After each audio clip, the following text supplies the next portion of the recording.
It's like it just reminded me of some of the stuff that Abigail had, like that stupid like truck move. Yeah, the room or like yeah. Oh my god, like he was fun to uh, play.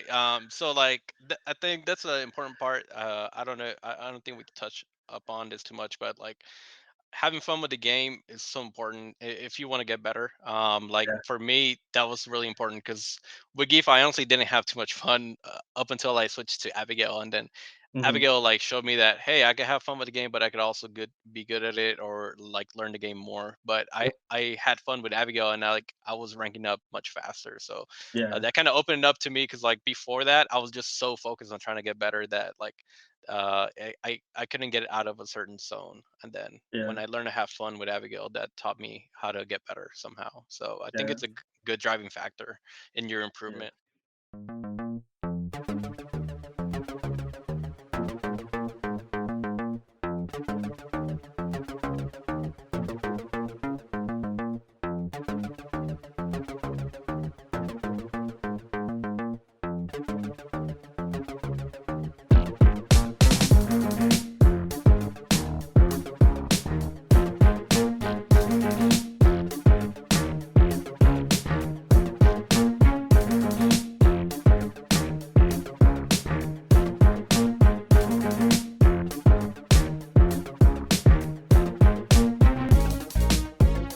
Hello, hello, and welcome to the Absolute Guard podcast.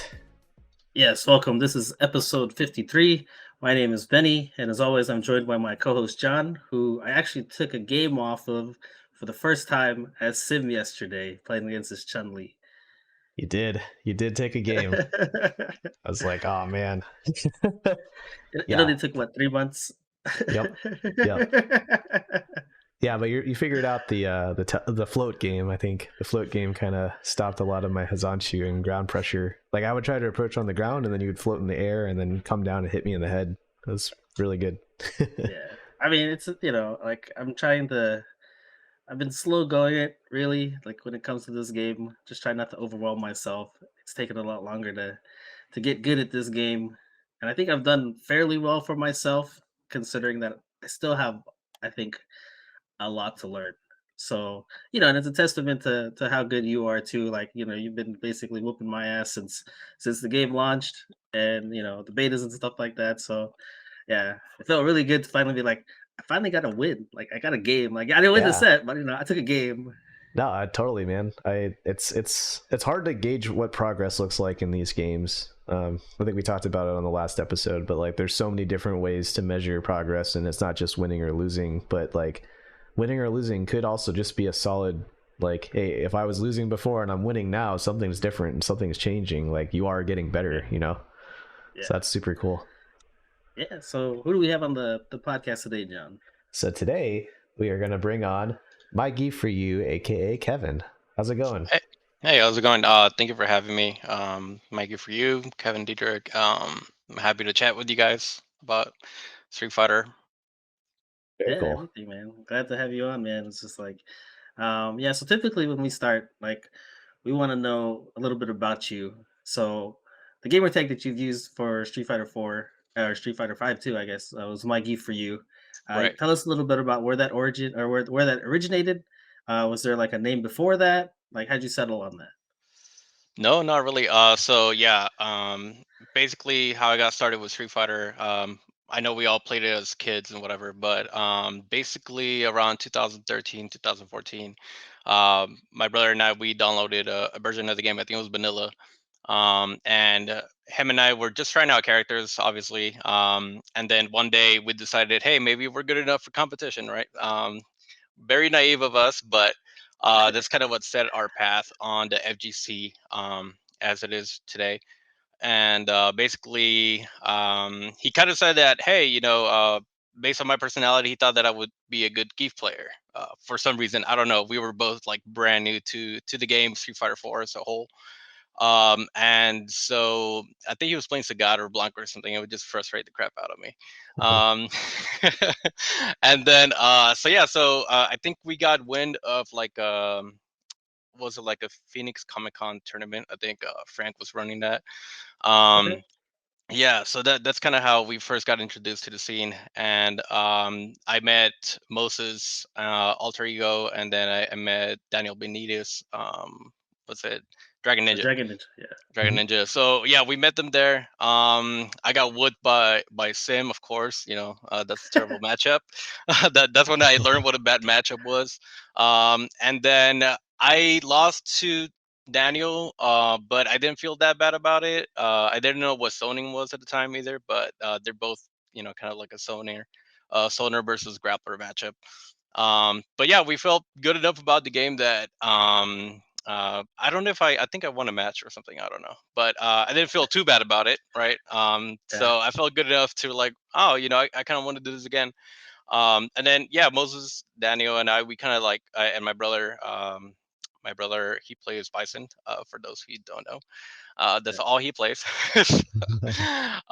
So yeah, so like all four of us got talking, and then we're like, hey, they told us that there's some casuals that we can attend to locally. So yeah, we were really interested about that. Kind of went from casual session to casual session. We met Arnolfo. That was one of the casual sessions that we would go to. Daniel had his own casual session in Tempe as well.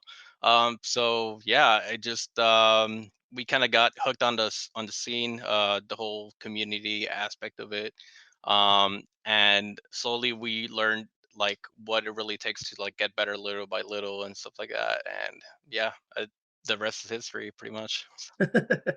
Well, how'd you come up with the name, your origin of your gamer tag though? Like, how did that come Right, about? Like, right. I mean, I come up with really dumb names all the time for whatever reason. I just have that sense of humor. But originally it was supposed to be my gift to you, like my gift to oh, you. okay. Oh yeah. Yeah. And then my brother was like, you know what? It sounds better if you use my gift for you. And I'm like, all right, whatever, whatever. Like two or four. It didn't matter to me at the time, and then that's kind of how it stayed.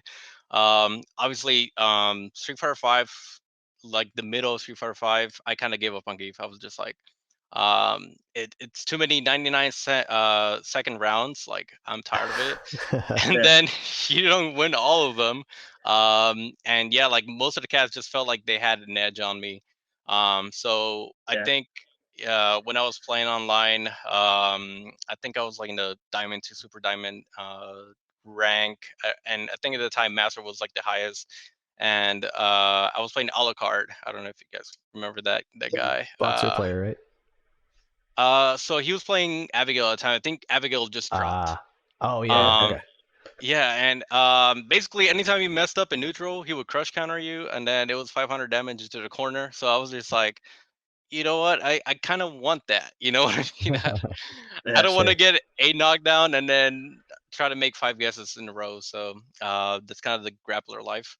And then yeah, Abigail doesn't have to rely on that. Abigail has a command throws as well, but that's not what his game revolves around, right? So um, that's kind of even though I dropped Geef for the most part in five, in the middle of five, I mhm, kept the name. I just love the name. It's just like I'm basically connected to the name. I'll yeah, always have a Geef in some capacity. So, it's kind of true, not all the way, but I'm mainly a Marissa main now. So if I join a tournament, I think you guys noticed, but I go by Marissa for you. So yeah.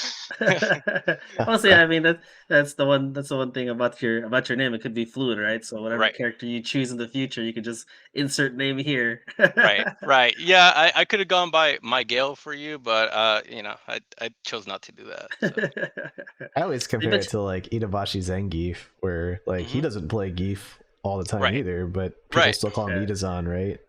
hmm yeah, yeah, Yeah, he goes by Ibayashi Zangief as well, so yeah, it's whatever. Yeah. yeah. But I mean, like you said, it's a name. People get attached to your name, and then it's just like I mean, you could change it, but then Right. then you have to kind of build up that name, and they're just like, did you go by this name before? And just like, oh yeah, that's me. Yeah, So I've I thought mean, about like variations or like a different name, but I always just come back to that. And like you mentioned, I can kind of just adapt the name to whatever yeah. play character I'm playing. So Or just maybe just have it like my blank for you, and then just Yes, I was thinking about that the other day. Just having my space for you, yeah, just put like 5 but underscores in there. that has like a different connotation if I go by my space for you. So, yeah, that's a different rabbit hole. I don't want to. Yep. I had no idea it came from My Gift for You. That's Yep. interesting. Okay. That was that That's the true was origin, huh? that's what I came. Yeah, that's what I came up with. And then my brother's like suggested MyGief4You, and I'm like, he just said it flowed better. So I was like, I agree. Let's go with that. And then I never really looked back. So Yeah, so I'm kind of curious, like what your brother, for those that don't know, he goes by Deranged Tyrant or Carlos, why he thought that you would want to play or you would make a good Zangief player. Like, I wonder what qualities in you, or maybe because you mentioned like playing fighting games with hmm him growing up, right? yeah, yeah. So what did you guys play, like the typical like Street Fighter 2 and things like that? So like before Street Fighter 4, yeah, like but honestly Street Fighter wasn't like one of the games that we played like Street Fighter 2 or 3, like Hmm. Third Strike. We would mainly play like Mortal Kombat, Killer Instinct. We Hmm. would also play a lot of King of Fighters, like the old school ones, like the '90s version, like those Okay. different years. But I don't know. I guess one day he decided to download the vanilla version, and then we got hooked on it. I just love the mechanics of it. Yeah. And I guess before we were in the scene, he knew that I was like a reads based player. I don't know how he Okay. knew that, but he's like, "Hey, you seem like a very methodical kind of and like I guess reads you go by your gut kind of thing." So uh Okay. I don't know how you make those connections. That was like way before our time, like about knowing about zoning reads or anything like that. So uh Yeah. yeah, props to Well, I him. mean, like, I mean, if that was like your training partner, your sparring partner for so long, like he would, I would think that he would know you better than other people, right? Like, Right. like you said, like if you're a reads based player, or maybe you're somebody that's very kind of like footsie based, like, oh, you have really good like neutral, when to press buttons at the right time for this, or maybe you're just what is that thing that you talk about all the time, John? Like in terms of like, is it heart and body and mind? Somewhat, Uh, yeah, yeah. Body for execution, heart for reads, and then mind for like tech. Oh, okay, yeah. Yeah, see, yeah, then you have people that are just like, yeah, very tech heavy, and like they know they're very methodical, and Mhm. or like like you said, the Number execution heavy, right? crunchers. Yeah. Yeah, Yeah, I think yeah. I think another aspect of it was that he knows I'm a patient person. So Mm, I guess he also correlated that with the character. Like you need a lot of patience to play this character. So he's like, that seems Yeah. like a good fit for you. So again, I think he nailed every aspect of my character at the time. And that's why I stuck with the character for so long as well. Okay, cool, cool. Yeah. Yeah, so you mentioned the first tournament that you went to competitively was at the Comic Con. That Ye- was hosted mhm, by Frank. So that's for those. If you guys don't remember, that was Frank Harrelson who ran AZHP and ran like the con tournaments, which was introduction to a lot of people, like the general public that didn't know about right. uh, fighting games and stuff like that. They would just come and play and like, oh, we're gonna run a tournament, find Right. out about the fighting game community, the local fighting game community, and yeah. it's a lot of people got their starts there. We just hmm saw that this past couple weeks ago with the Game On Expo, right? There's a ton of Mhm. people that like learned about Street Fighter 6 competitively for the first time through that con. And Right. Yeah. though AZHP isn't running those tournaments anymore, like a lot of that same stuff happened back then too with the con tournaments that Frank ran. Yeah. Yeah. Yeah, Props that's to a Frank. that's a great Yeah. point. That's a great point, John, because like, yeah, we've got people in the Discord from that Game On tournament that were there, like whether they beat somebody or they lost to somebody, and uh, X Button was real big about kind of introducing himself to people and trying to let them know about the community to kind of get more players. I mean, Yeah. that's literally like, where else are you gonna find people? Like, we don't necessarily have like arcades like nowadays, unless they don't have Street Fighter 6 just anywhere now. So, those huge public events like the cons and stuff is a great way to kind of network and get people introduced. And hey, if you want to try to get better, or are you just playing this casually, like it's a great way to get people into the scene. Right. Yeah, and also like the next tournament that we attended was I think it was Savo 10. I think it was in Glendale at the time. Okay. And then I got introduced to like kind of more people that had been in the community even longer. So I met Nick Going, John Guerrero, Chris, the Blanca player. So, and I remember Chris. I remember her because he was more patient than me. Like I don't know, he would just sit there and like hold down back. And I remember that was like my first like really tense match because we just went back and forth. And then thankfully I took it at the end, but then that just led me to get bodied by Nick. I think it was. I think he was playing Dan, so he was just trolling me. I didn't know at the time he was trolling me, but I kind of caught wind of conversations like, "Oh, quit trolling these guys" or something like that. But yeah, that was like the perfect embodiment of who Nick is, and I got Yeah, introduced to that early on, and that also kind of like led me to know even more about the FGC because each like casual session may be kind of their own section of the community, yeah, and that's like the Tucson one, right? So like that was that. There's so many aspects of the FGC, whether it's local or like statewide. It's really interesting. yeah, Okay. And Yeah. I guess um what one of my favorite aspects of like your upbringing or your not upbringing, your origin story as far as those fighting game players, that you kind of immediately started playing with the competitive scene like after those introductions, right? Right. And like you were going to Yeah. casuals and stuff right away, right? um Yeah. what were the like first groups of casuals that you went to? Like were you like east side, west side, or um Yeah, so it was a mix of both because Daniel was on the east side, he was in Tempe at the time, and he had a mhm, few players there that also attended tournaments. Then Arnolfo was on the west side. I honestly don't know how I ended up in that casual session, but it was cool. I met a few people there as well. And yeah, I mean, obviously I think competitiveness is the name of the community, the game, and I was just kind of hooked on that. I just wanted to know, well, how can I get better, right? Like yeah. I just remember Arnulfo called me a noob the whole time, and that kind of like drove my passion. Like, oh, I want to shut this guy up, right? So like I want to I want to beat him in the set or whatever. So yeah, but those were kind of the casual sessions that I started with. I'm not so sure how I ended up in the gaming zone, which is kind of where I spent yeah, like most of my time in the FGC. Is like that was my second home essentially for a long time until like the pandemic hit. I would go there for casual sessions pretty much every other Friday or every Friday or yeah, whatever it was. Also, all the tournaments. I still have pictures from the gaming zone coming up in my Facebook feed all the time, just like, oh, you went to this tournament, you went to that tournament, and it's just like great memories. So yeah. there's a lot of casual sessions to be had, essentially. You mentioned Arnold calling you a noob, and it's just like I think I mean that's one thing like when it comes to people's wanting to improve, right?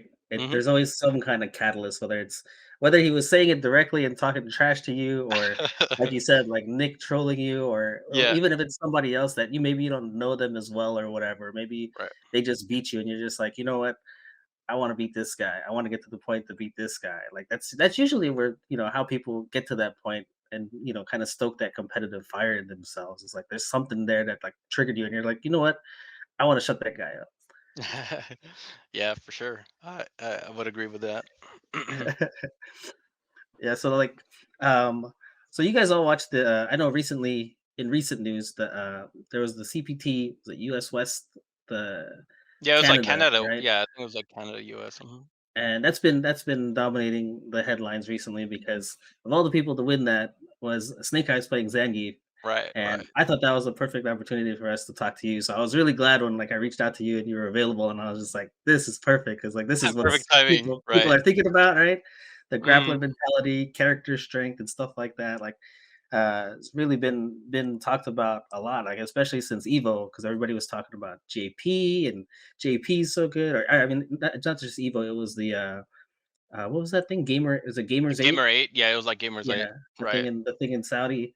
Like that's been like dominating everything. It's like JP's too good and this and that. And then of all the people that come through, because I had seen stuff like people were questioning where Snake Eyes was because they know he streams, they know he plays, he's in the Right. leaderboards, right? He's up there. but nobody had Right. seen him in a tournament yet. And then all of Right. a sudden they're like, "Oh, he's entered into this." I was like, "Now we're gonna see what's up." And then he goes and wins the whole thing, and then on top of that, beats a JP player of all things. Yeah, Yeah. it's definitely like a really difficult matchup.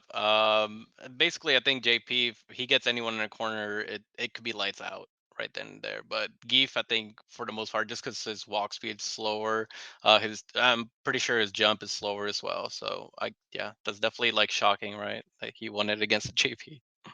Yeah, Yeah, and like just Keith in general, like just to kind of set the stage for history's sake here, is like he's been viewed as the worst, or at least like one, like bottom three in the game. yeah, uh and it's, like actually, yeah, there was like a fire for a little bit, like you said, about the JP and Ken army and jury and everybody like kind of going after all these top tiers and saying yeah. buff Geef and buff Ryu, and both Ryu and Geef have won major tournaments in the past couple weeks. So next up is Lily. Yeah, Yeah, yeah, Lily is the next one. yeah. I It's gonna be haven't some. seen Problem X doing too much out there in I don't know if he's doing too many tournaments, but I haven't seen one Lily. Maybe Chakotay could take a tournament, but Yeah, I saw something about Problem X possibly changing characters, so he should. He should. it might Yeah. not be him. I know I'm Combo su- Fiend's been playing Lily and Mike Ross too, so I don't know. Maybe one of them will sneak in and win something. I'm surprised that Problem X hasn't picked up Marissa because I know he had a Abigail in 5. So that's kind of Yeah, like the equivalent, I would say. That's why when the game was first being introduced, the Street Fighter 6, and I saw Marissa and she did the command throw, I was like, I gotta play that character. yeah, I knew that it was gonna be Geef and or Marissa, so early on I had my sights on Marissa. Okay. yeah, Yeah, and that's Yeah. that's actually an interesting thing because coming from the grappler background and then with Abigail switching to more of like an armor background, or I guess an armored style character, but still a big body. Um, Right.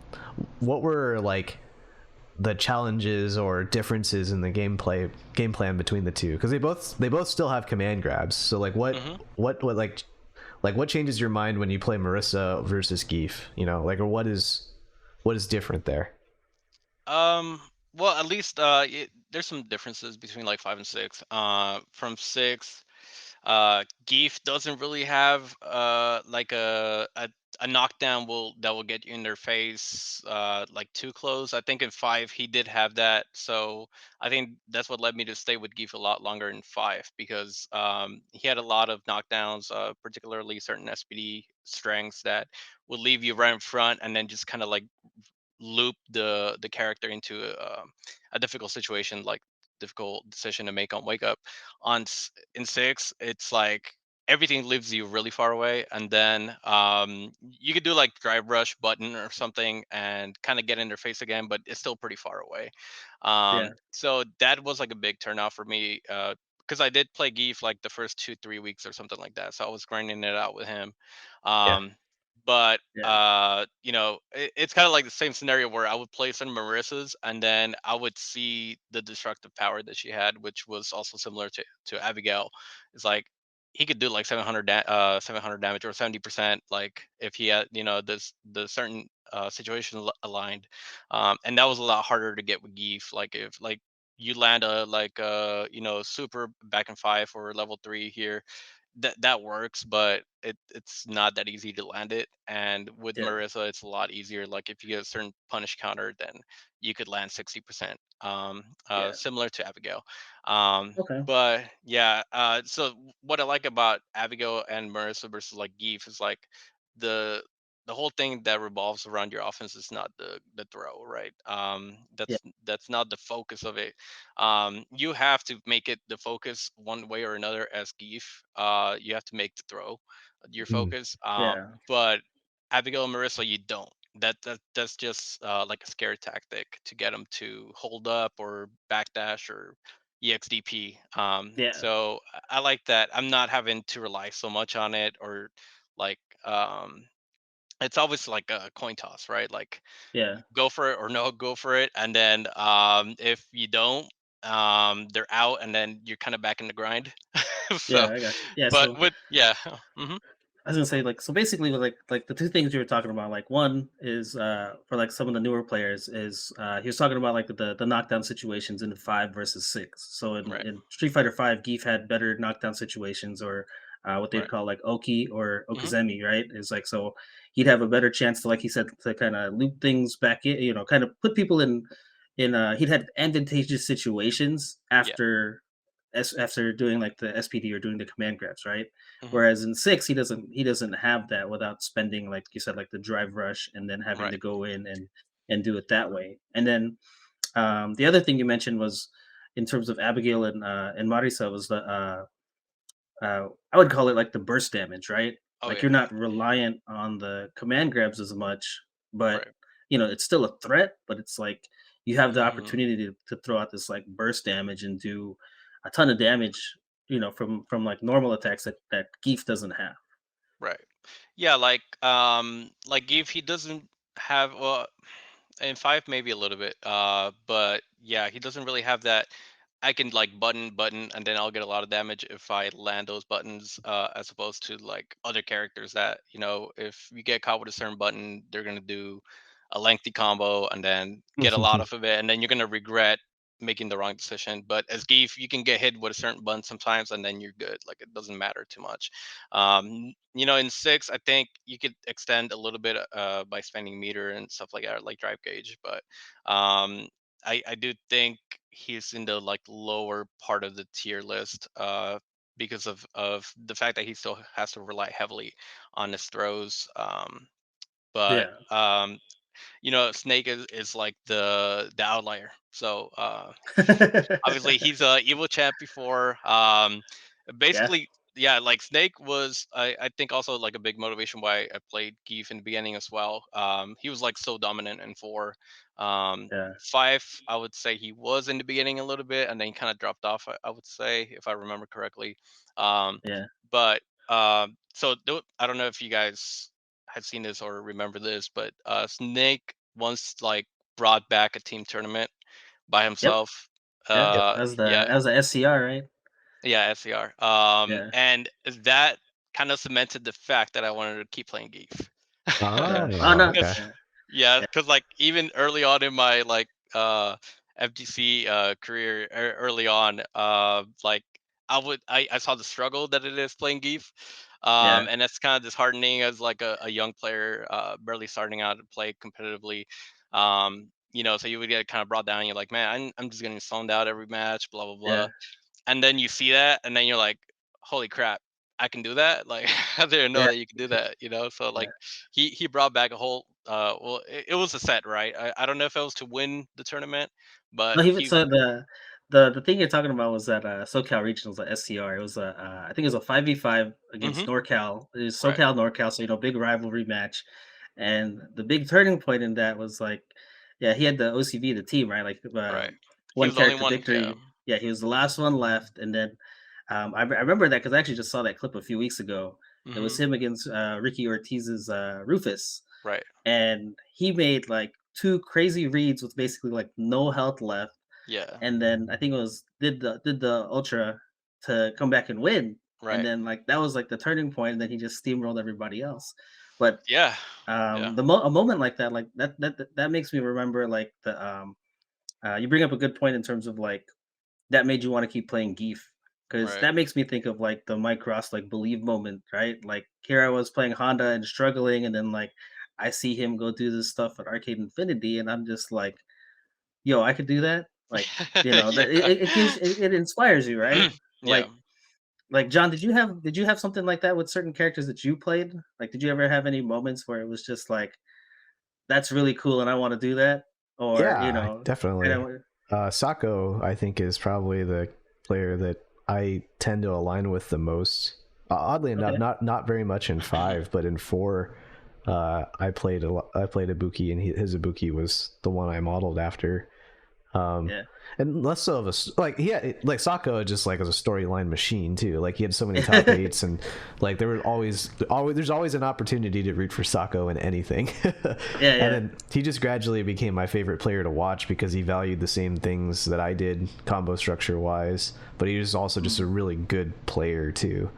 Um, Yeah. So there's definitely like those moments. I will even say in an arrogant way, I some people have said that about my Chun in 6. That I have inspired people to play Chun from the beta footage and onward. So I um, believe that, dude. Like probably one of the first compilations I saw was yours. I think, or no, I don't know compilation, but Best for Arcade, I think, Yeah, yeah. yeah, ran That's the the set one. with you, and I was like, damn, my man's bodying this guy on his own channel. Yeah. Oh no, I yeah, mean that was a fun set. that's like you said. I mean that's the things that people see, right? Or people see the stuff on the stream, like when you were at Defend the North and like you did that one mix up. I forgot what it's called. The one in the corner that you Oh, the learned from double somebody. overhead. Yeah, I took Yeah, that yeah, from. yeah. Like, Yeah, yeah, yeah. I mean, you took it. You learned it from somebody else, but in the moment, on a stream with thousands of people watching, like you put that into play, and like that could have been the first time that somebody saw that. Like, you saw it off sure. Twitter or learned it from Yeah. somebody else. Somebody else is just tuning into the stream, and they're just like, "Yo, what was that?" All right, and it's just like they get hyped up, and they're just like, "Man, I want to play Chun Li now," or I played Chun Li, and I want to go do that. Yeah. There's a whole like style of player now that's built around that of like I need to create like hype moments, and so that's like Yeah, it's like a different flavor of Tech Monster, I think, where they're yeah. all about like creating these really fancy resets or creating something that fits really well in a Twitter clip, I think. Yeah, uh I'm like that too. I do that. I do that for my Instagram, man. Like yeah, I try to do these things when I'm playing ranked, and like I'm just like I learned something new, and I'm just like, you know what? Let me see if I can do this right now. And like, if I pull it off, I'm like, okay, yeah, I'm gonna post that one. yeah, Yeah, I feel that. Sometimes it's hard to like get out of that mode when you're playing online and you're like, I just want to like get a sick highlight. So Yeah. that's not No, good for yeah, competitive play. Like tournament play, no, don't play like that. yeah. I mean, that's when you make a name for yourself sometimes, though, man. Like Yeah, yeah, sometimes you gotta pull sometimes. out, like you condition people to deal with certain things, and then you pull out like something crazy like that. yeah. So I'd love to kind of pick your brain theory wise on like how like grappler mentality works, or like Yeah, how you value your like your risk reward.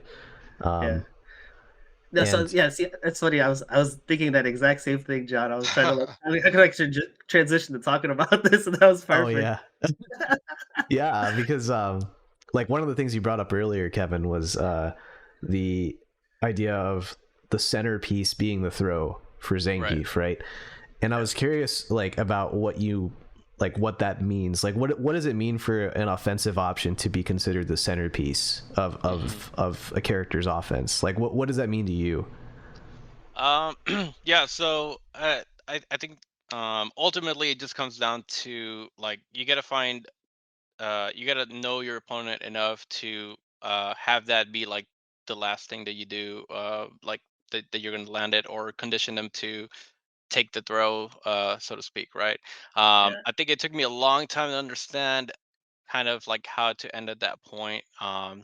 But basically, it just comes out to like mixing up your options enough, um, to where like they're done holding up or like they're done backdashing or they're scared or that sort of thing. yeah. But Wait, so wait, let me put it like this. So like my son was trying to learn Geef, right? In mhm, Street Fighter 6, right? And like I'd watch him play, and it's kind of like the typical kind of like new player kind of thing, right? Like he would just kind of walk up to somebody, hit a couple buttons, and he just SPD. And like, normally like for a seasoned player, like when they're fighting a grappler, like you said, they're holding up, holding north, mhm, whatever. They're trying to get away from that, right? So he would right, whiff command grabs all the time, and I'm like, I would tell him, I'm like, hey, you got to condition people to be scared of other stuff first before you can mhm, do that. You can't just throw it out there, right? So I guess kind of walk me through like when you start a match, right? Like mhm, like you said, like the grab is kind of like the end game, right? It's like you right. want to get there. So when you start a match, kind of like walk us through like what's your mindset as you start the match? Because obviously it's not going to be like I'm going to walk up in SPD, right? It's going to be like what are you looking for, or what are you trying to do and try to establish as like the match starts? Yeah, at least for myself, like I want to establish like what our neutral is going to look like, so I can find my opening, right? And then understand like what are your advantageous knockdowns, like what do you want, what scenario do you want to arrive at, and then how you're going to get there. and then once you find that opening, then understand like it's something that I came to find, right? Well, you got to find like in five, I would want to land at like EX SPD, medium, fierce SPD. That was kind of like my angle. Now how I arrived at that point, depending on the matchup, but that's kind of what I wanted to land, because then that would give me the like the loop that I wanted, where I would be Mhm. interface and I would be have advantageous frames like +2.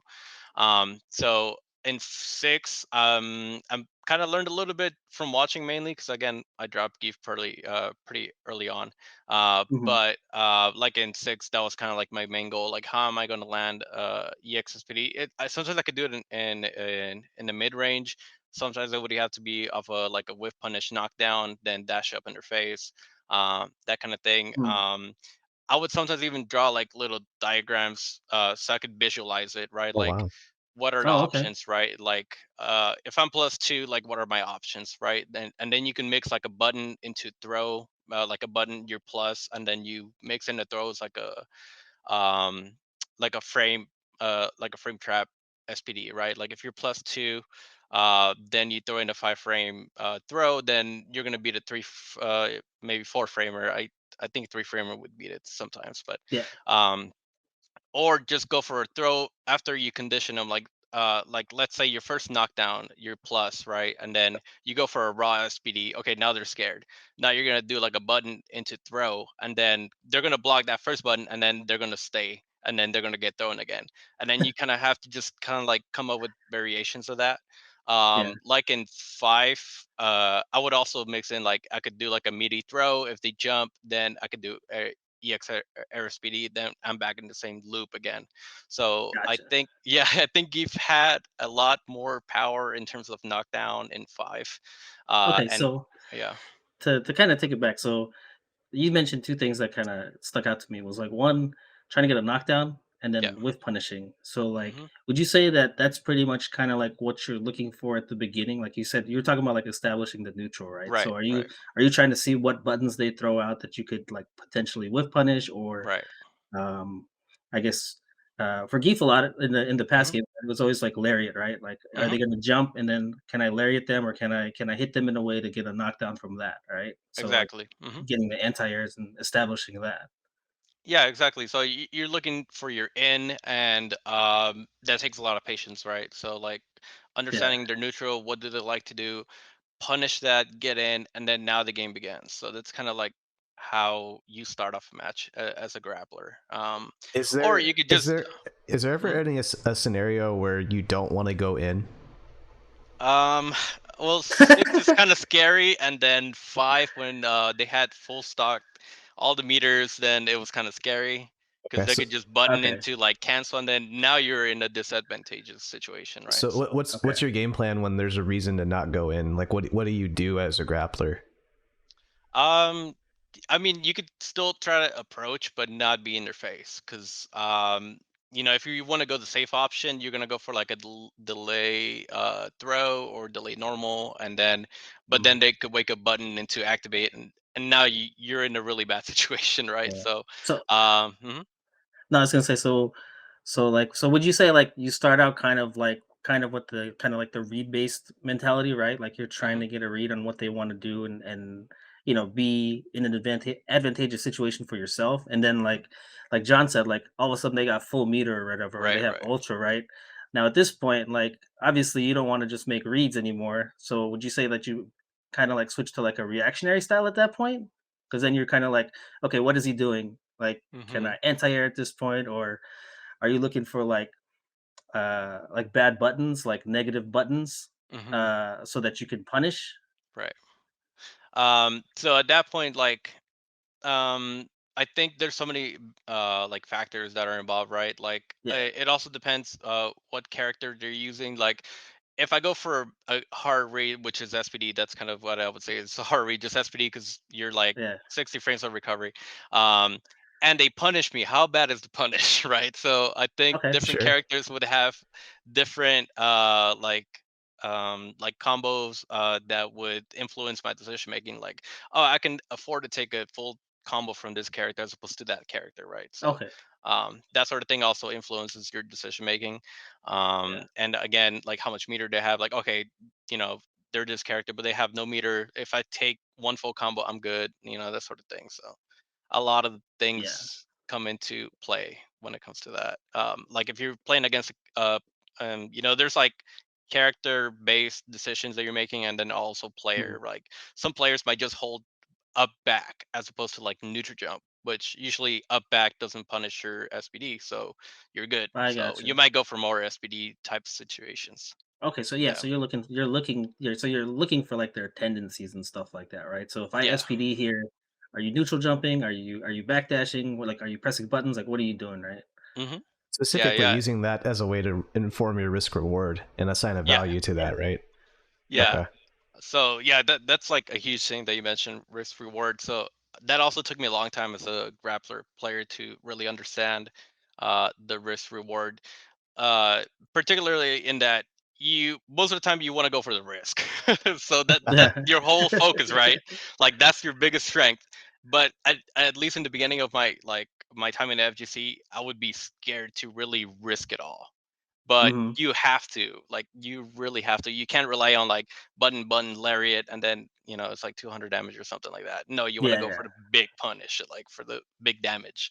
So yeah. that took me a long time to understand as a grappler player, because like I'm a really defensive, like methodical, like I just want to play neutral kind of player, Yeah, but you have to go for that risk. So most of the time you have to risk it as Geef. I think Snake is also really methodical and like defensive. He obviously he's a footsie god.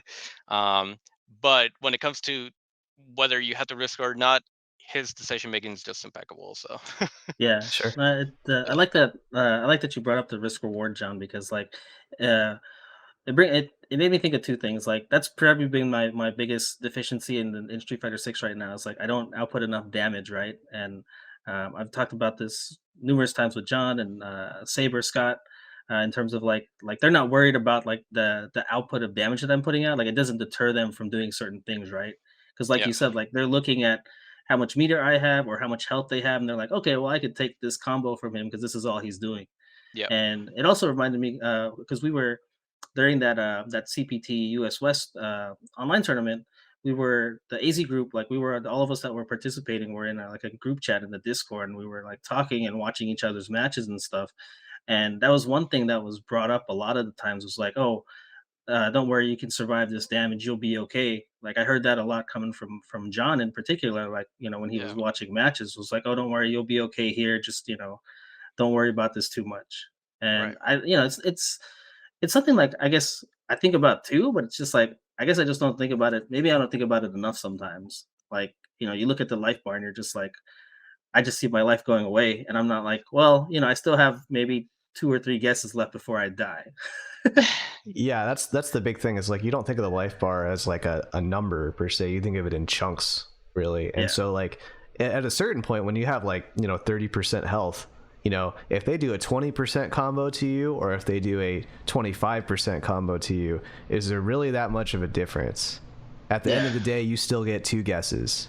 To yeah, use, you'll have to rather if you have yeah, you still they still need to hit you twice to win. yeah, Um, and so like it's easy to get in your own head and be like that was so much damage, but in reality it's the same number of guesses anyway. Like Marissa is a good example as a character where she will kill you in exactly two guesses if with the correct scenario, right? yeah, yeah, Mhm. But most characters I think kill in around 3 to 5. yeah, And it's a lot about like can you make it hurt enough for them to actually deter them from actually hitting the button over and over again. Like Kevin, earlier you were mentioning a poke or something, and you're like, well, they're not going to convert off of it, and so you're willing to eat that, right? Mhm. And I was curious about like what your threshold is for that. Like what let me try to think of it. Like let's throw some tangible examples out there just Mhm. for the sake of discussion. So like say we're playing Abigail and Ibuki in Street Fighter 5, right? So what is an example of something that you would take from my Ibuki like damage wise, that you'd be willing to accept and accept getting hit by? I think a recurrent scenario was usually like the air EX kunai that you would Yeah, throw. So I think it also depends on the health bar, but for in most scenarios, sure. like I'd be happy to go for like the parry, and that's the risk, right, that you take, because you might just empty jump and then I get, but I'll take that combo. Like I'll take that combo, or I'll take if I mess up the EX kunai, but if I land the EX, oh the parry on the EX kunai, I get a full combo activation corner, right? So it's like I'm willing to take a lot of situations there, and go for the parry. And once established the parry, I may maybe just not do anything on your jump in, or just try entire normal entire or something like that. But at least, yeah. Or another aspect that we haven't really talked about is like saving your answers, right? Like I know that EX kunai can get countered by parry, and I know usually how much damage I could get off of that punish. So maybe early on I won't use it, right? And then I'll save Mm, it for a critical situation, and then establish that. Because the moment that I establish that option, you're going to deter from it, right? So then Sure. that option's taken yeah, away from me. So So that's a that's stylistic thing though too, right? Because it's yeah, like, do you want to do it early to to deter me show, from doing it throughout the set, right? or do you yeah. hold on to it and weather the Hmm. storm so that way you can bust it out for a free combo, essentially a free combo later on in the Hmm. Yeah. set? Yeah, you mentioned, like, hiding your answers. It's like showing Yeah. your hand, right? Like, you don't wanna Right. show your hand too early, and, like, that's something that I think I'm trying to learn too because, like, I like to reversal a lot as Dawson. I Hmm. just like to get people off of me, and, like, sometimes I'll do it too early, and then all of a sudden, like, the next round, I'm getting punished because they're like, "Oh, this guy likes the reversal," and I'm like, "Oh, Yeah. man, I probably should have held that for the last, maybe, like, a game-saving opportunity," right? Yeah. Because Yeah. now I'm eating damage, so it's just like, yeah, that's a really, fun concept, like, in I I, I terms of re- showing your hand. I feel like yeah. somewhere along the way we got misconstrued. Like because there's always that like old school FGC mentality of like, hey, if you find like a weakness, then just hammer that weakness home and make them prove to you that they can beat it and stuff, right? Mhm. Mhm, Um, but the issue that like that runs directly counter with the idea of like saving your options. Mhm. mhm, And so like I feel like somewhere along the way, like we ended up taking that old school mentality and being like, we should definitely always go for the jugular, always go for the jugular. And then that in turn, I think, I don't know, I don't think that style is rewarded anymore. There are times when I'm just like, oh, I found a tick of theirs, or I found a tendency of theirs. I have to like invest in it. That's the way I think of it in my mind, where I'm like, okay, I need to set this up, I need to like create the situation over and over again, to eventually condition them, invest into it, and then get the payout later on when I convert that into a full combo, like a shimmy or something. Like you're yeah, setting Yeah. up a shimmy, throw loops. right? Yeah, like a throw loop. Yeah, Yeah, throw loops, man, Throw that's what's lips. been that was killing me earlier today. I was just playing Cammy, and I'm just like, "Okay, I got thrown twice," and I was like, "Is he gonna throw me a third time? Then what do I get?" Fierce in my face and full combo level 3, like, "Alright, never mind." so Yeah. so going back to that grappler mentality, Kevin, though, Mhm. like the idea of uh the reward in that case, that the parry versus the X kunai was about the reward more than anything else. Right. The reward Mhm. in that if it landed, it would, one, deter me, and then two, it would do a fuck ton of damage to me, right? Yeah. um Yeah. are there Mhm. what's an example of something that would deter you from going for that for your own sake? Like you talked about health bars earlier. Like Yeah. Yeah. what's going on like, as far as, so we talked about reward, but what about risk? Like what's your threshold there? What's going through your mind when you're competing that? Like out risk for Ibuki, I think it depends on the season too, or like what season are we talking about. But I think Sure. ultimately, like last I remember, because I also stopped playing towards the end of five. But Yeah. I was willing to take like a certain combo. I wasn't too worried about the follow up after like EX Kunai or something like that. Like I usually felt like I could block it out afterwards. Um, like maybe even if you had your B trigger stocked or something. But like let's say G, right? Like Yeah. I could gamble on certain things, but I'm not. So like on certain things, right? Also depends if if he has like because he had different levels that you could Yeah, power up, the right? Different power ups. presidentials. Yeah. So if he had like no presidentials, then hey, I might gamble it more on like certain things that he would do. Because you have Uh, less to lose, right? Yeah. Because like it's just harder to get in on him, and you have to risk to be able to get in. Because my jump arc is not that good with Abigail, so like jump in is not really an option.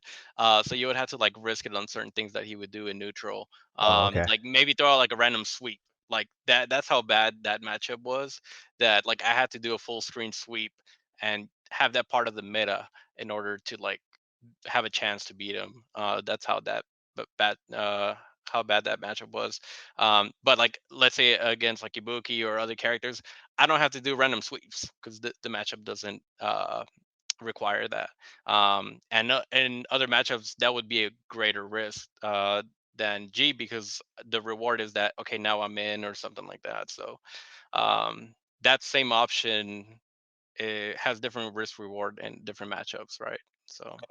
Let's dial that to 6 then, because Mhm. 6 has been out for 3 months, and so you know, you can't know those matchups yet. And so we talked about a lot of the decisions, and the number crunching behind it is based around matchup knowledge. How do Mhm. you as a grappler approach a grappler player, even with Marissa, if you want to consider her a grappler, because she still has that onus of getting in? Right. um, Mhm. how would you how do you approach a new matchup that you haven't seen before, and how do you use that to impact your risk reward? When do you go for that armored throw? Yeah, so the armor throw, honestly, I usually don't feel like that's that bad of a risk like a SPD. Just because it has the aspect of I might absorb a button like a crouching jab or standing jab or anything that is not a low, it's gonna absorb that. And yet, honestly, the risk, I mean the punish afterwards if I don't guess correctly, it usually is not that bad. So I feel more inclined to use it and just establish it, right? So that way I can go for a meaty, and meaties usually mean so much damage. So I'm at this point, I don't know all the matchups. I think I'm leaning more towards the risk side.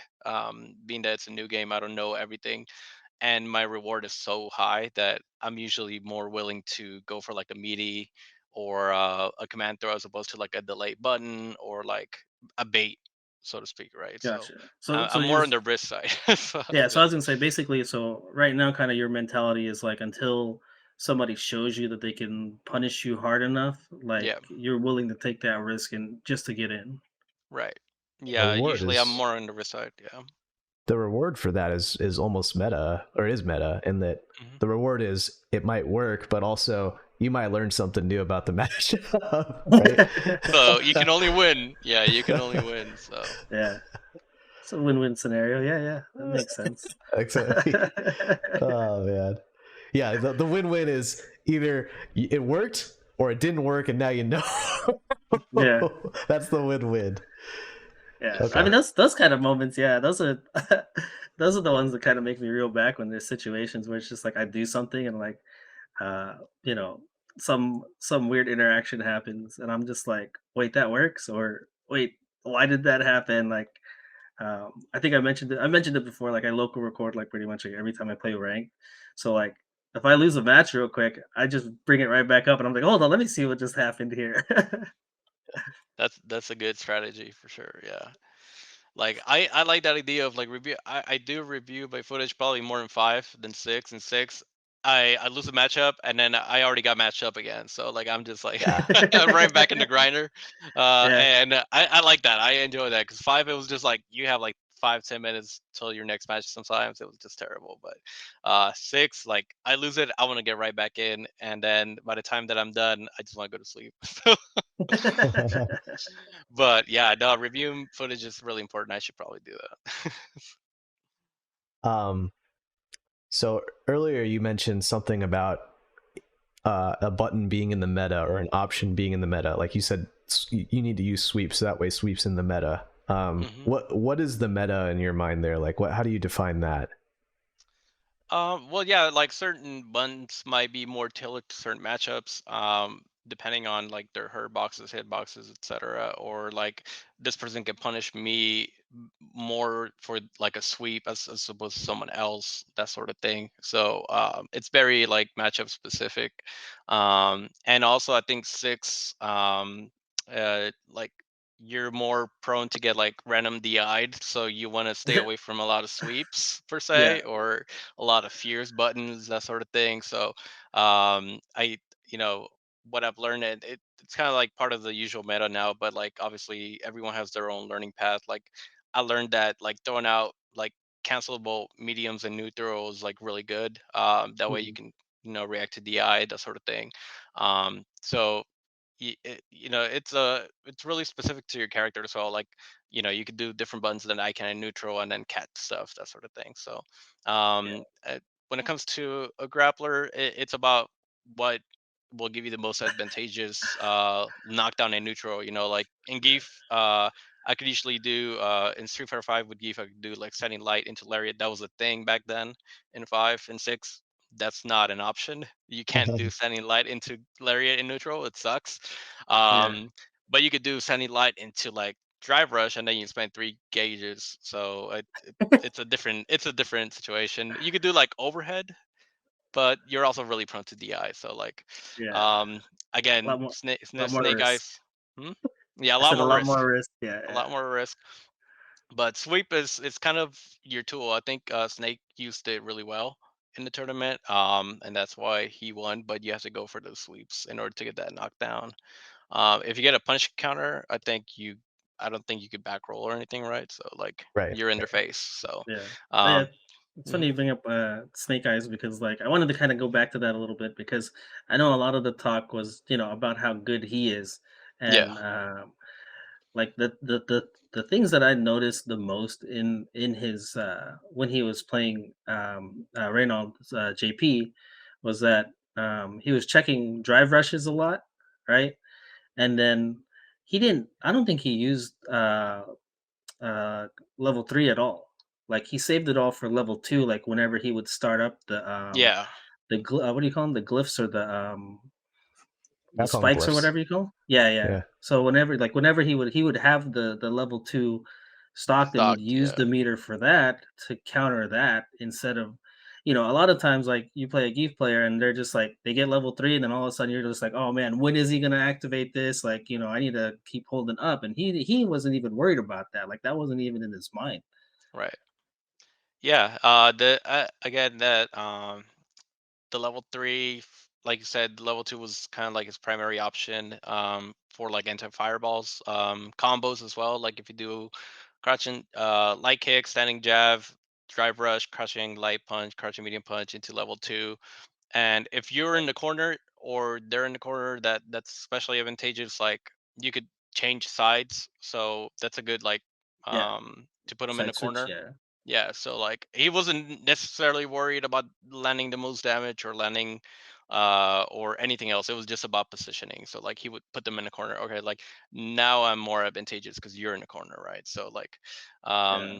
I think that was a smart way to go. Level 3, if it's not gonna kill, then it's probably not really worth to land it. Now you don't have anti fireball right options. So Yeah, and then the other thing, like, part of the grappler life is the whole kinda walking forward and, like, walking down your opponent, and, like, he did an amazing job of kinda doing that whenever, he would or JP would activate the glyphs, like, you could immediately see him just kind of start walking forward already to yeah, kinda somewhat neutralize that.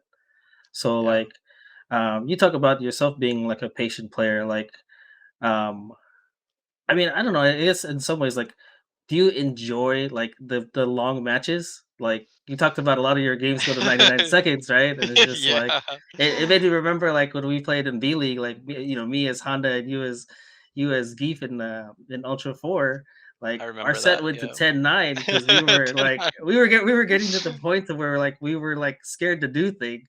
Like, I remember there was so many games that were won just, like, off of, like, a crouch jab or something because like, somebody was like, Mhm. "Did you press a button?" It's like, "Oh, he pressed a button." And, Yeah. like, so do you, like, enjoy, like, the long matches? Because like, I mean, that has to be, like, mentally draining, right? Like, to So constantly be there? yeah, no. So in 4, I think I didn't mind it as much. In 5, I got tired of it. Um, but Abigail did have an aspect to that. Like, you still had to like find your way in. You could go a little ham and stuff, but like, especially when they made his running punch EX running punch like -30 or something like that, then you got to cool it down. But as Abigail, I didn't mind it as much because I know that like I have more opportunities to like land more damage in neutral or something like that. But Geef is like you have to be in their face to do it, so that is much more frustrating. I did have Gotcha. like 90-second matches with Abigail, but they were more bearable. Um, Marissa, I don't think so much. I think it's usually like Nah, you 60-second people are matches. usually dead by then. Yeah. You're either dead by 60 or they're dead by 60, but usually it's Yeah. not 99 seconds. But if I played Defense 6, I think it might also be like 90-second matches. But I do mind them, and that's why I switched from Geef to Abigail in 5. So Got it. it got mentally draining, like, especially like I remember playing Yusuf, and then I would play as Guile, chase him all the way to the corner. He would get out of the corner, start the whole process all Yeah, over and again. you It's have to just walk them all the way down. yeah, yeah. I hated that. So yep, I do mind them. Nowadays, that it'll be a JP that you spend the whole time chasing to the corner, and then Oh yeah. they'll put you in the corner, and then they'll kill you instead. They don't even need to run Yeah. away. They just kill you. um, so when I was watching the Snake Eyez set yesterday, one of the things that I saw, like I think it was in the corner, Snake went for a throw and Reynold teched it, and so from the Reynold perspective, I'm like, okay, yeah, like in that scenario, I would throw, I would throw tech or I would delay tech or something, but what for a grappler, I have always had this really confusing notion of like, if I have a throw, if they're blocking, then a throw will beat that. So why would you go for a normal throw when you have a command grab? Because on paper the command grab can't be teched as well, right? So like it's just objectively better, I think. So Yeah. what goes through a grappler player's mind when they choose to go for a normal throw instead of a command throw? Well, I think the important part in that scenario was the corner, and you don't want to be in a corner. So I think in 5 it was a little bit more tolerable to go for to be in the corner. I don't think it was quite as bad as 6. 6 is just like it's probably a death sentence a lot of the times to be in a corner. So, he didn't want to like throw and then he jumps over and Geef's lariat doesn't hit back like behind his head, right? He doesn't Yeah. I don't think he has an option select for if someone jumps out of the corner. You just, like, Okay. meter So for that, right? You have to use, like, use EX layer for that to even have a chance, right? yeah, so like if you go for SPD and they jump, then you're 100% fucked in the corner. They're gonna put you in a corner, and then terrible things happen. Um, but GG's. yeah, so I mean, if they jump out and then you do a normal throw, you could probably parry or something. Definitely not lariat, but I guess he did want to play it extra safe in that scenario. Yeah. So at that point, you're saying, like, he's taking the less riskier option, right? Because, like you said, the recovery at that Mhm. point would have Bearable, been yeah, worse. yeah. Yeah. You could parry or something. But I see the point that you're making. Like, basically SPD. If you're gonna throw, you should SPD. But yeah, I'm trying to understand why he went for the throw as opposed to SPD. But I mean, you did kind of outline it there, in that he has mhm. more defensive options if he guesses wrong, and Yeah, if he it's guesses kind wrong. of funny in that the Hmm. closer he got Reynolds to the corner, the safer he had to play. You would think it Hmm. would be the opposite, where you could play riskier.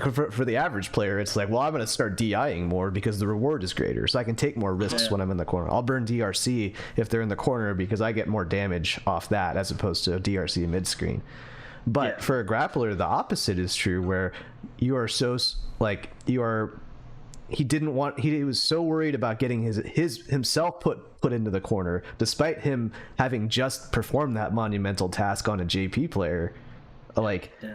that he deliberately halted his offense. I think that's, I don't know, that's pretty cool. So that answers my question. And it's about when you don't want to take as big of a risk, I guess. Oh yeah, Yeah. definitely. Yeah. Yeah. Because Yeah. it's a huge commitment, right? To like command throw, then 60 frames of recovery.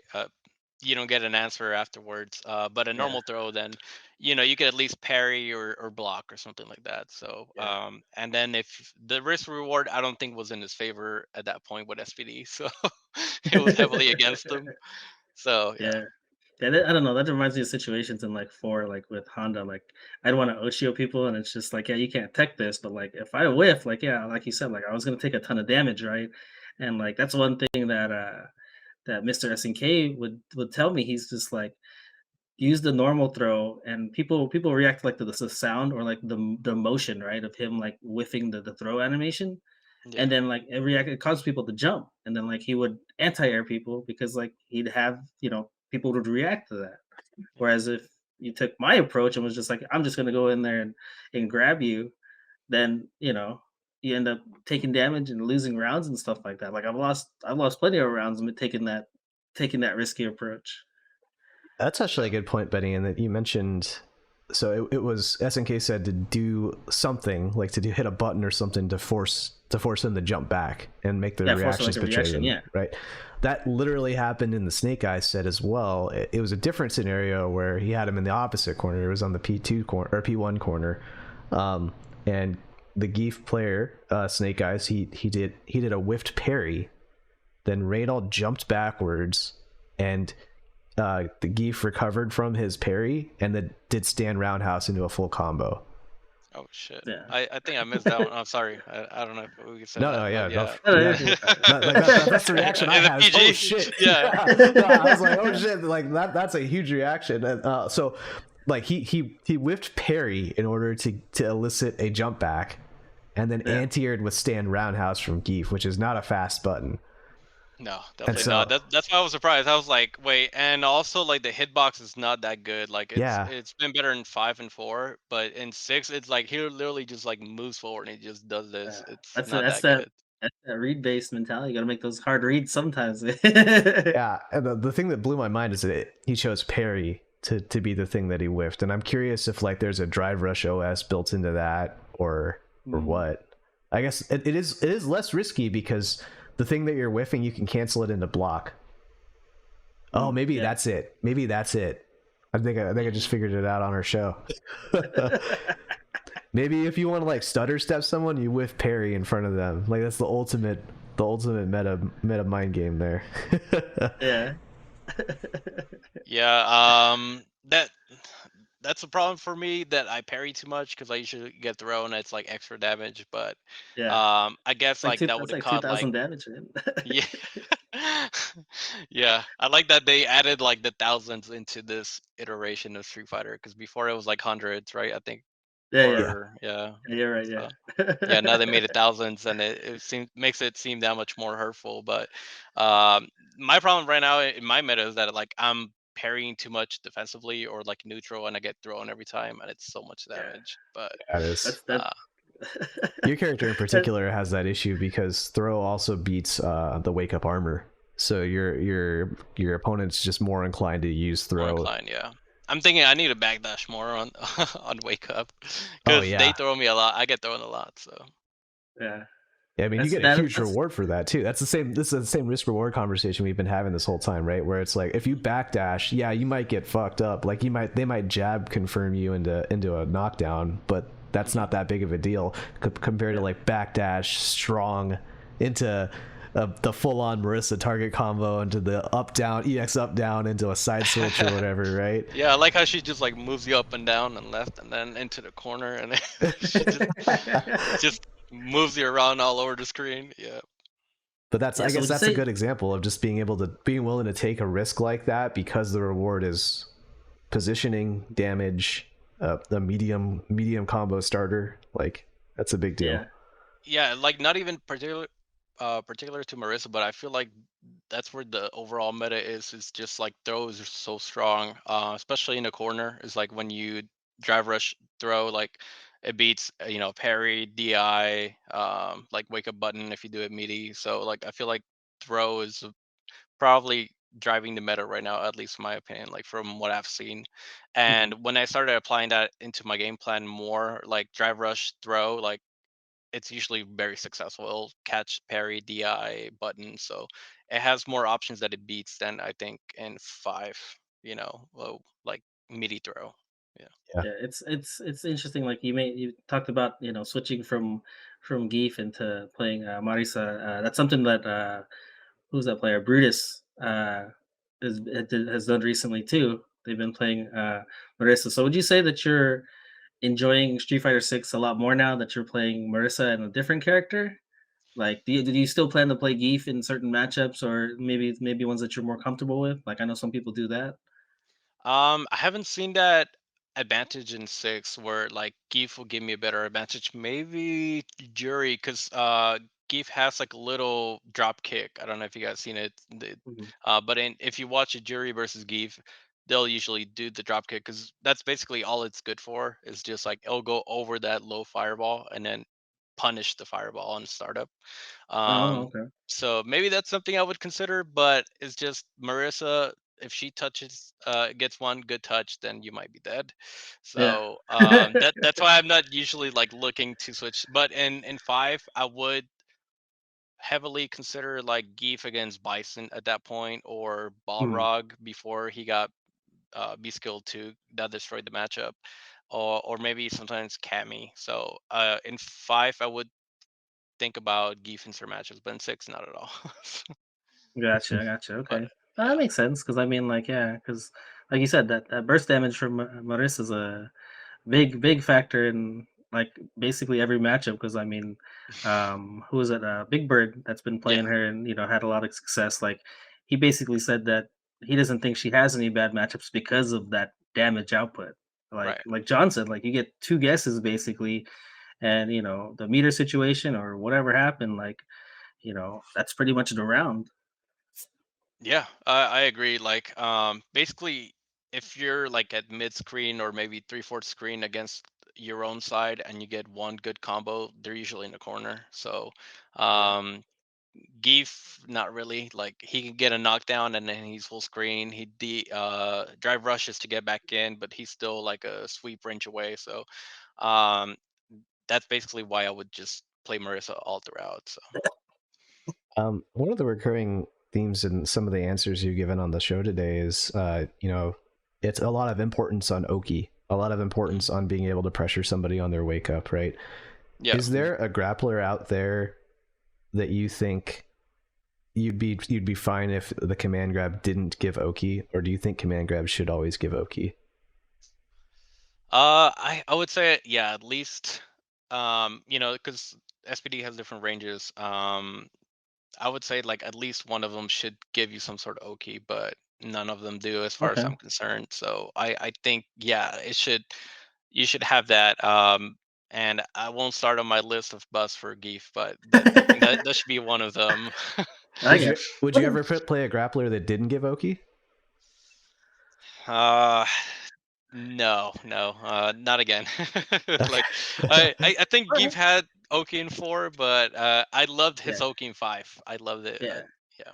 Well, I mean, you bring up a good point because, like, you talked about at least one of the versions, right? Because, like, if I remember right, I think it was 4 or 5. Like, you do the heavy or whatever if you need the damage, right? If it's going to Hmm. close the round out and you have the opportunity, you do the heavy, right? Yeah. But if you want the Oki situation, you use the light or you use the EX and you spend the meter, right? Like, Hmm. there's a cost associated with it, right? So it's like the light does less damage, but I get the Oki.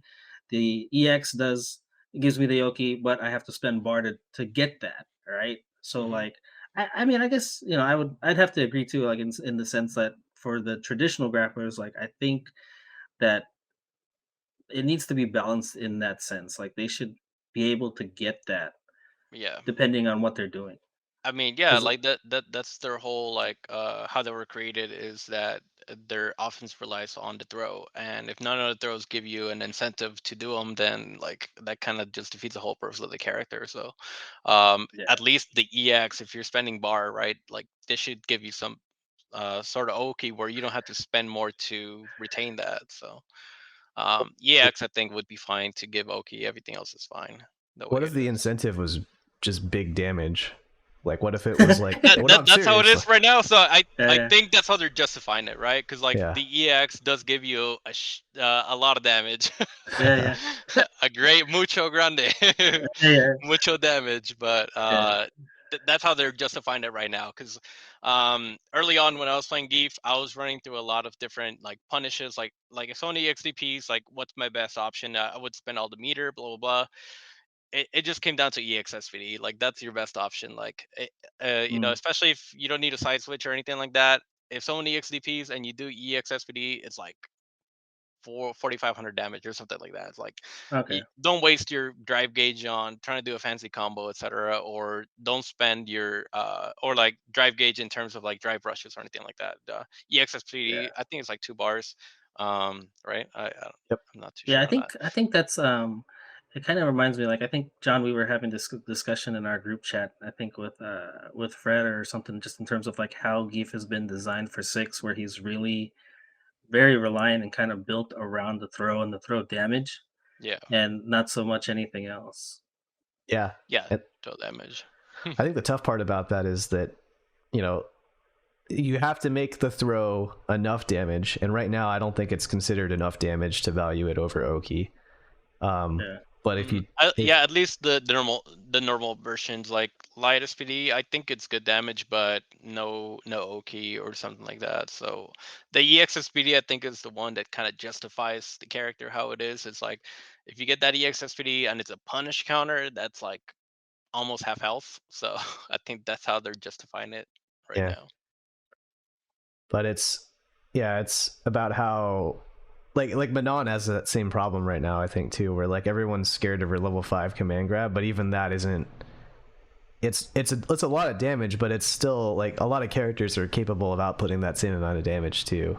So it's Yeah, relative yeah. as well. So, and which is tough because you have to balance around a game that like when they at launch, which is what we're playing right now, like the season 1, they didn't Yeah. know how much damage all the characters were going to do. So they just had to kind of Yeah. had to guess with Geef, you know. And if Yeah. they said, "Hey, an SPD doesn't give you Oki, but it does 55% damage," and now he only has to guess twice to win, like that would have not worked, right? Yeah, yeah. So I don't really know how you balance this character in this game. They have 9 more months to figure it out, man. We'll see. Yeah, They got Capcom Cup to see, like, see what happens. Yeah, But I just no, find it it's crazy that like Snake Eyez joined one tournament and he won it. Like yeah. yeah, I that's mean, crazy to that me. was I mean, if you're gonna join a tournament, I mean, whether it's offline or online, go to the one that's gonna qualify you for Capcom Cup automatically, right? Like, There you yeah, they go. have these World Warrior tournaments where you gotta like accumulate points, and then you gotta like win a tournament too. And it's just like, why don't you just join the one that's the auto qualifier? That's what a lot of people did when they did the offline premieres and stuff, right? Like they would travel and be like, here, I want to win this one. Okay, well, I didn't win this one time. They go to the next one, right? And you're trying to get into that spot. Everybody wants that $1 million. Yep. yeah. Oh, Yep. I Oh, wanted to ask you, Kevin, while we had you here, is so the grappler phase of a fighting game, like at the beginning of every fighting game, the grappler tends to do well. um are you familiar with that phenomenon where it's like maybe like the first month or two or something, the grappler is top tier, but then over yeah, time the grappler ends up dropping? But like what early on, every like the grappler is like considered overpowered by a lot of people. Do yeah. you know what I'm talking Until about? the yeah, I don't really remember that in 5. And right now, well, like Geef is considered low tier, right? So you mean like yeah. earlier on than now? Like was Yeah, Geef like better in earlier old on? like Uh, in vanilla 4 he was great until he yeah, wasn't. I think Okay. in yeah. Until and like a lot of older games, whenever a new game would drop, like the grappler would just be really good, and gradually they would just get worse and get figured yeah. out. Well, I think part of that, like we've had this discussion with Scott a lot. Is like I think part of that is because like the grab itself isn't something that's really execution heavy, right? Like that's something like you condition your opponent to the point to where like, okay, I can grab you, and then like everybody's just like, man, this does so much damage, or this is stupid, right? Yeah, Until Yeah. people figure out how to kind of maximize their own damage and kind of equalize that, then it's just like, okay, this isn't so bad now, or they figure out ways how to deal with the grappler. But initially, like if it's almost like if you handed the game to like two like brand new players, right? And somebody figures out like this fierce button does so much damage. What do they do, right? they mash They that nerf. until the other person figures it out, and they're just like, "Oh man, this button is so good," right? Yeah. And I guess I kind of think that that happens with grapplers a lot, is because while everybody else is trying to figure out the game and trying to figure out what they should do and how Yeah. much damage they can output, the grappler's just here, there's my damage. Yeah. Yeah, no, I agree. Yeah. It's like I'm trying to figure out how to do 25% on a bread and butter combo that I might or might not hit for the first week or two, and then you're like, Yeah. command SPD. grab, right? Yeah. Yeah, exactly. Here's Wait, an wait, wait. EXSPD. Let me correct you, John. Modern Geef. Button. A button. Button. Yeah. Yeah. 2 buttons for an S7 or 720, right? Yeah, I think that makes sense, the whole phenomena, because like Benny mentioned that you know, it's a lot, you have damage that's a lot more accessible earlier on.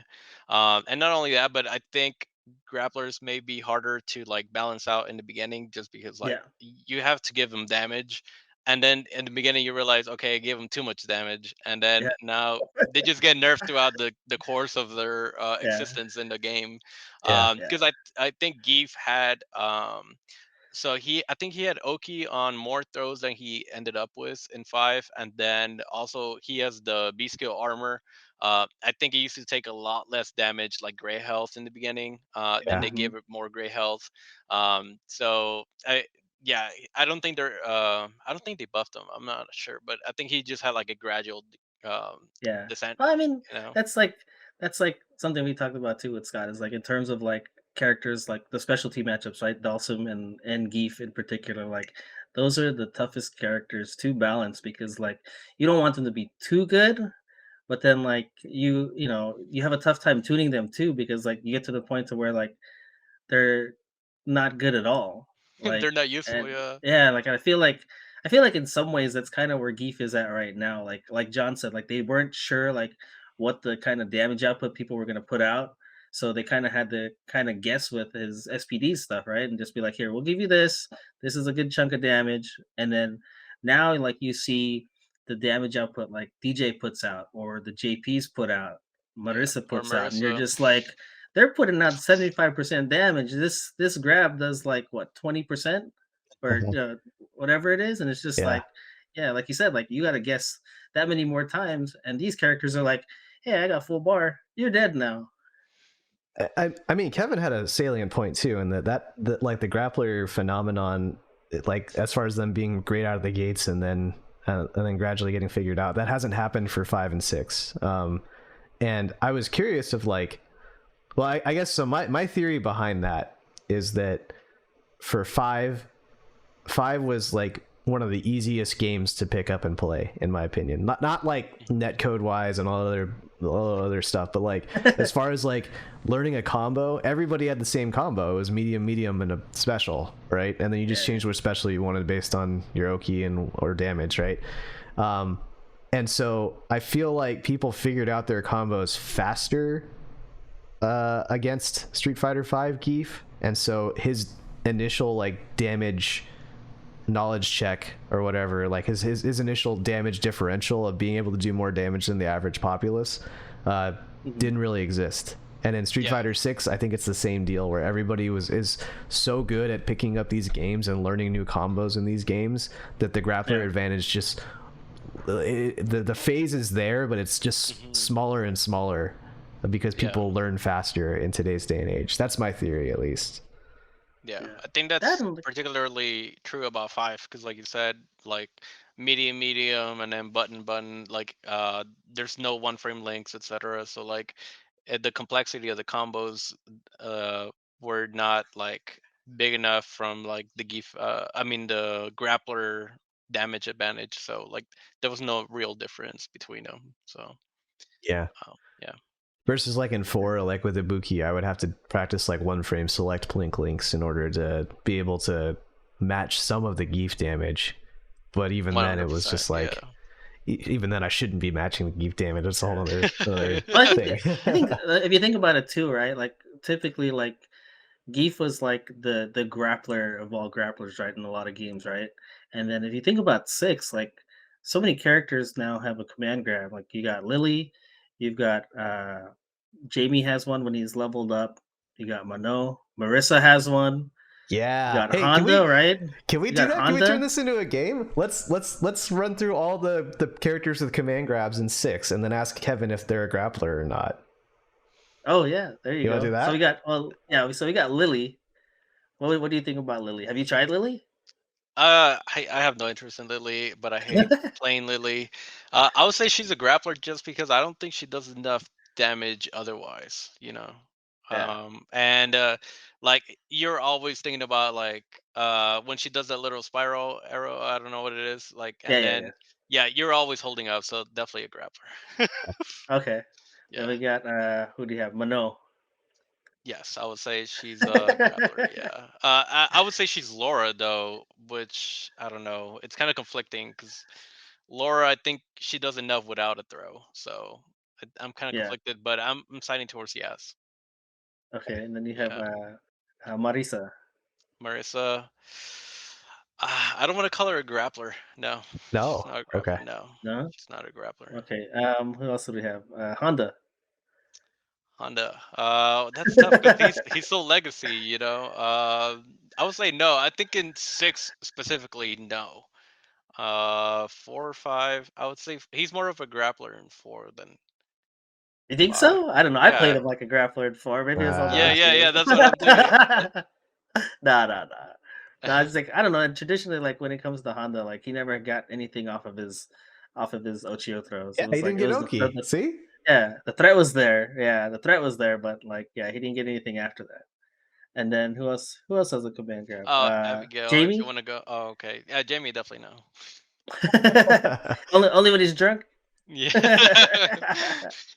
That's That would a, make 2 of us. Just wait. kidding. Wait, does anybody else? Trying to In think of the 6? situational. Who do you have? Okay, so there's Luke, Ryu, Guile, Kimberly, Jury. Blanca has a little jump grab. I just found out Blanca had an air throw. I had no idea until like a Mm. few days ago. I Yeah, saw it. Jamie Blanca's does got a too. command grab. Would you consider Blanca a grappler? No. Okay. No, Just definitely not. all right. Let's go to some legacy characters then. How about Mhm. Alex in 3 or Yeah, for 5? sure. Why? Like why? Just because he's slow tier.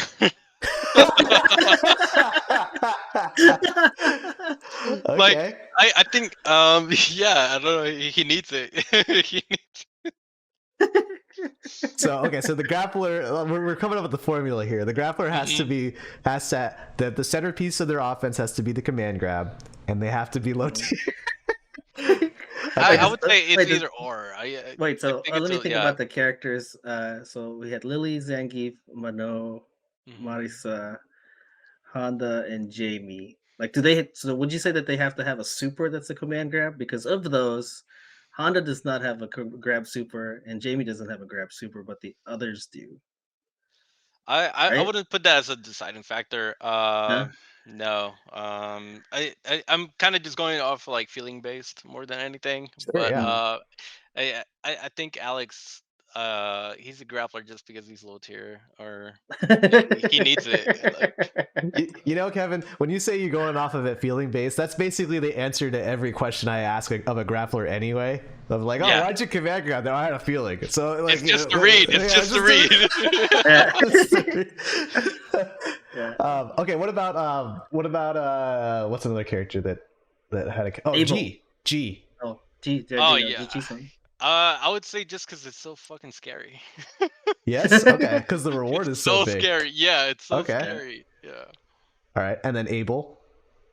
Yeah, definitely. Yeah.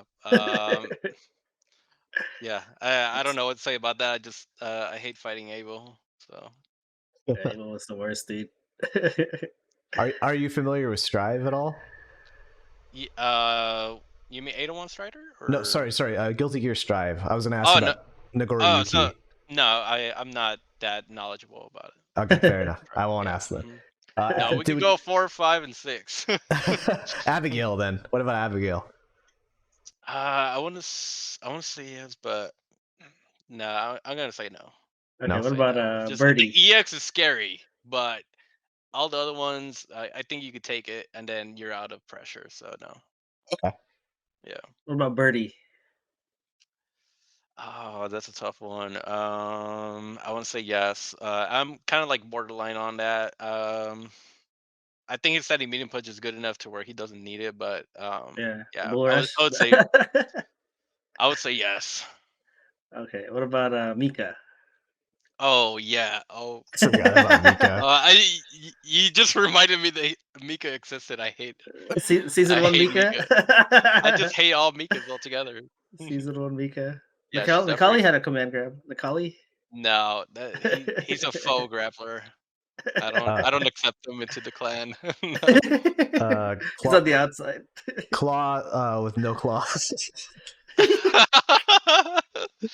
Oh my god. I'm sometimes I would say yes just because it would catch you off guard so much that, but no, definitely not. He's also a fall grappler, a fake one. Well, cool. I think we got a good general idea of how the different kinds of grapplers, or who is not a who's a poser grappler. So I want to say Nekali was a grappler only against Daigo. Because of Hey, you got grabbed 5 times, right? Yes, he You know. was. What about okay, so I'm thinking about 4. What about Hakan? Oh, Hakan. Yeah, definitely. Yeah. Yeah. He was like an early Laura in that like you couldn't get him off of you. Like once he was in, like it was really hard to get him off. Okay, then I think who do we have left? Hugo? Oh, Hugo, Hugo. Yeah. yeah, I gotta go with yes, but like he's scarier. I think he's scarier than Geef in 4. Yeah. Okay, Yeah. then finally we got T-Hawk. Uh Ooh, yeah, that's a that's a tough tough one. one. Yeah, Street that's a Fighter tough 4 T one. Hawk. Yeah. I have to go with yes, but like he had a gun at the end, so it wasn't even fair. It wasn't even fair, but it's hard to say no to the legacy characters. Just And they're the finally, OGs. Yeah, what about Seth? yeah, he was a grappler. I mean, I think he Really? had enough tools. Yeah, I think he had enough tools, but the throw was like a That's legit what I was gonna option. say. That's what I was gonna say. Like, I think of Yeah, all the characters, maybe other than Zangief in yeah. 4, I got SPD'd and I got thrown more by Seth and the threat of his throw than anybody hmm else when I played that game. Like, there was one guy in our scene that, man, I swear, I got scared of everything else, Sonic Boom teleports and whatever, and I'd just be like, "Oh, here we go again." Okay, I got Yeah. one. I got one more for Mhm. you too. Okay. El Fuerte. Uh, If F Abel's a no. grappler, if Abel is a grappler, then El Fuerte has to be, right? Well, unfortunately, I think is his own like world. Okay. I don't I want to hope accept him to the grappler world. No, I hope I never see him ever again, yeah, honestly. me too. Like, if there was one character I had to pick in 4 or 5 to ever see again, to never see again, it would be Fuerte by far. Yeah, I think I'm up there with that. I don't I don't know why he's in Street Fighter. Period. Yeah. He like I like the idea of a luchador. I mean, he's a wrestler by trade, but I'm just like Yeah. I didn't like I just absolutely hated like the way that he played. Well, that's Yeah. cool. We didn't really plan on a game, but like honestly, we should probably bring some of the games back for our show. Yeah. I was actually thinking about starting up a new one, and maybe I can do that now. Because my last question to you, Kevin, is going to be, what is footsies to you?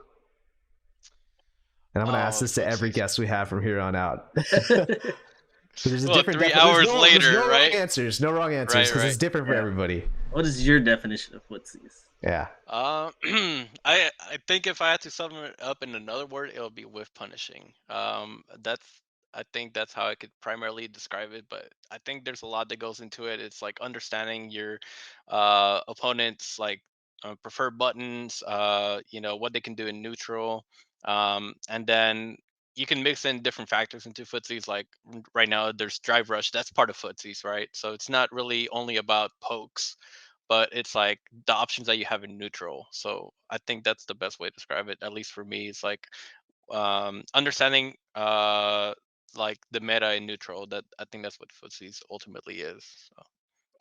Cool. Okay.